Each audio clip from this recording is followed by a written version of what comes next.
知道會同周星馳一齊做一部電影嘅時候，你做啲乜嘢嘅準備咧？哇！呢個人真係好犀利啊！呢個人好叻啊，令我好服啊！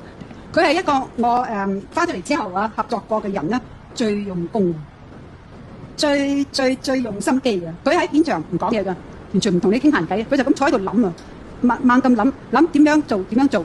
你有冇啲咩心理嘅準備，或者係有冇啲咩即係要先？係啊，我要做功課噶。點不知咧，我做嘅功課咧，遠遠唔夠佢足噶。有一場戲咧，我咧就拱佢落水啊！咁啊，我就以為個笑點會喺我度，因為我拍如果要係喜劇嘅戲咧，我就會去戲院睇啊，因為我要知道反應嘅，但係咧有時咧，我唔知啊，因為我聾咗之後咧，張正甫我同佢講話，如果有人笑咧，你點掂我啊？成套戲佢都冇掂我，咁啊拱佢啦。咁我以為個笑點會喺我度咧，啲觀眾笑咧，因為我扮到咁靚，佢未見過嘛。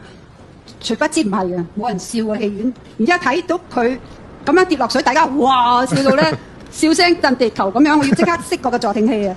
我就知道啦，哇！呢個人真係好犀利，呢個人好叻啊，令我好服啊！因為佢俾心機，咁樣 push 佢自己啊，每一秒鐘喺度 push 佢自己精進啊。所以咧。我好服佢，雖然有時去接佢咧，我要喺個車度等成個鐘頭，快啲講啊！但係咧，我覺得好抵，我就等，係啊，佢上車咧，我都對佢好客氣，但係佢對我好好咁。